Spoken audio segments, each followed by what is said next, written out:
अभियान चला रहे हैं वो हमारे जो आने वाली भावी पीढ़ी है, ये पीढ़ी तो ठीक है, आने वाली भावी पीढ़ी को भी एक मार्गदर्शन देंगे।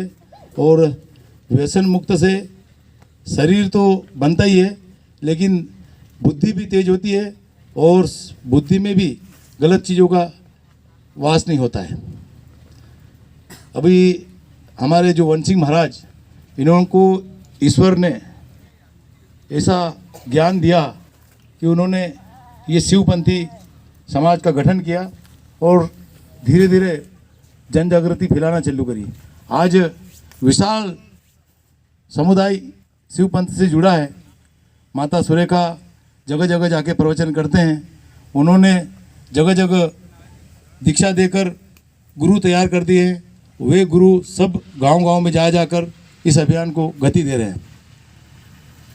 भगवान की ज़्यादा बात क्या करें, मैं थोड़ा सा बोलने का बोला तो एक दो लाइन बोल देता हूँ कि बोला जाता है हमारे हिंदू धर्म में कि 4 युग होते हैं, सतयुग, द्वापर, त्रेता और कलयुग। सतयुग में कोई किसी प्रकार की गलत चीज़ें नहीं होती थी। सतयुग के अंदर लोगों की संख्या भी बहुत सीमित थी, लोग भी बहुत कम थे, हर प्रकार की सुख सुविधा संपन्नता उनके समय थी। और सतयुग का काल ऐसा रहता है कि लोग बोलते हैं कि सतयुग में जन्म लेना चाहिए, सतयुग में जन्म लेने का किसी भी आत्मा को मौका मिले। आप सब जानते हो कि ये जो शरीर है, ये आत्मा चली गई इस शरीर से, शरीर कोई काम का नहीं। तो जो हमारी आत्मा है वही किसी के शरीर में प्रवेश लेकर आत्माओं को, जिस दिन आत्मा परमात्मा में विलीन हो जाएगी तो वो वहाँ पर समाप्त होगी, उसको पूरा पुण्य मिल जाएगा। लेकिन सतयुग के बाद दूसरा युग आया द्वापर। फिर द्वापर में थोड़ा उस सतयुग से कम, लेकिन उस समय भी बहुत अच्छा युग था। भगवान राम ने जन्म लिया।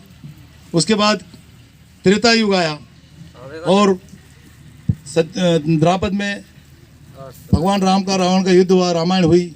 उसके बाद जब त्रेता आया तो त्रेता में थोड़ा और गड़बड़ियाँ ज़्यादा बढ़ी, लोगों में दृढ़ता ज़्यादा आई और उस समय महाभारत जैसा युद्ध हुआ। भगवान श्री कृष्ण ने उस समय अवतार लिया था। अब ये चल रहा है कलयुग। कहते हैं कि कलयुग में कल की अवतार होगा।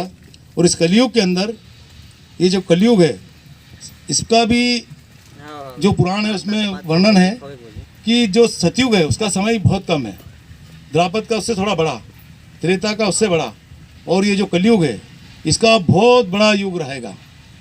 इस कलयुग के अंदर जितनी भी आत्माएं हैं उन सब आत्माओं को इसमें आना पड़ेगा। जो अच्छी आत्माएं हैं और जो खराब आत्माएं, बुरी आत्माएं, उनको भी यहाँ पर शरीर लेकर इस धरती पर आना होगा और कर्म करना पड़ेगा। और ये जो कलयुग का आखिरी चरण चल रहा है अभी, इसको अपन संगम युग बोलते हैं या घोर कलयुग बोलते हैं। इस घोर कलयुग के अंदर अच्छी आत्माएं, बुरी आत्माएं, हर प्रकार की आत्माएं यहाँ पर आएगी। और इस घोर कलयुग के अंदर जिन लोगों ने सत्कर्म किए, अच्छे काम किए और जिन्होंने इतना पुण्य कमाया, तो उसकी नंबरिंग होगी। जिनके पुण्य सबसे अधिक होंगे उनका नंबर लगेगा सतयुग में, उन्हीं का लगेगा सतयुग में, नहीं तो किसी का नंबर नहीं आएगा। उससे बाद में सतयुग के बाद अगली श्रेणी आएगी, उनको आएगा द्वापर में प्रवेश मिलेगा आत्मा को। फिर उसके बाद अगली को कलयुग में मिलेगा। और जो ये जो द्वापर के बाद त्रेता में मिलेगा। और उसके बाद जो ये कलयुग है, इस कलयुग में फिर सभी प्रकार की आत्मा को फिर प्रवेश लेना पड़ेगा। तो ये जो कलयुग वाला है, इसमें ही मौका है हमको कर्म करने का। यदि हम अच्छे कर्म करेंगे, अच्छे से रहेंगे, लोगों के साथ अच्छा व्यवहार करेंगे, तो हमारी काउंटिंग कौन कर रहा है? ईश्वर कर रहा है। ईश्वर के बाद हर व्यक्ति का लेखा जोखा है, कोई बचेगा नहीं, कोई अछूता नहीं है उसके पास। लेखे से कोई बच नहीं सकता। लोग चोरी करके सोचता है कि मैंने चोरी करी, किसी को मालूम नहीं, लेकिन भगवान के सामने वो चीज़ छुपी नहीं है। आपने पाप पुण्य किया, कोई भी काम किया, तो उससे कोई चीज़ छुपी नहीं है। उसकी डायरी के अंदर हर चीज़, हर व्यक्ति का ब्यौरा पूरा लिखा जा रहा है। इसलिए हमको इस युग में ऐसे कर्म करें कि हमारा उधर प्रवेश हो सके, हमारा नंबर लगे। नहीं तो ये आत्मा इस ब्रह्मांड में भटकती रहेगी, आपको कोई स्थान नहीं मिलेगा। आत्माएं भटकती रहेगी, शरीर नहीं मिलेगा। उसी को शरीर मिलेगा जिनके कर्म अच्छे होंगे। और अब सब जानते हो कि इस सृष्टि का पालन पालनकर्ता ब्रह्मा विष्णु महेश अपन जैसे बोलते हैं, है ना।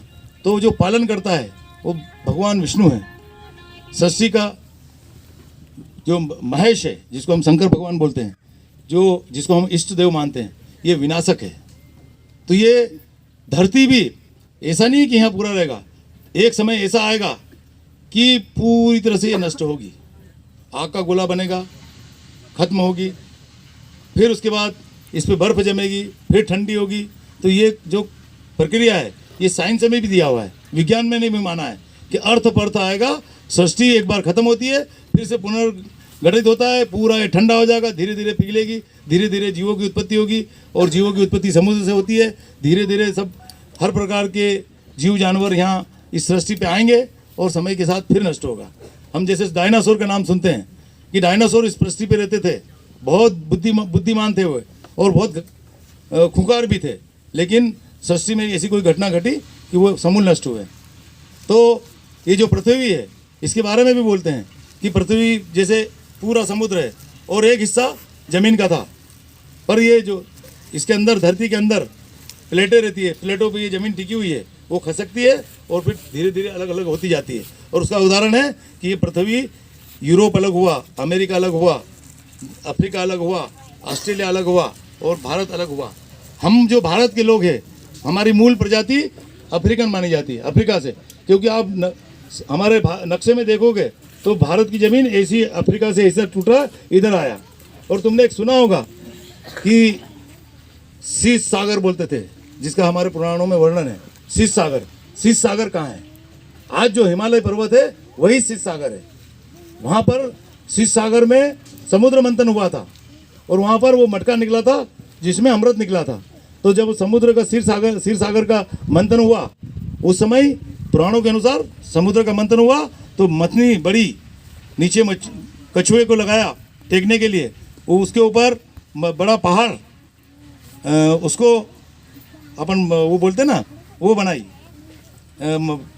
हाँ, और सांप को, जो भगवान शंकर के गले में सांप, उसको रस्सी बनाई और उसको मथा, तो मथने के बाद अमृत निकला और ये हुआ। ये काय में अपने पुराणों में, और इसी का विज्ञान में बताता हूँ।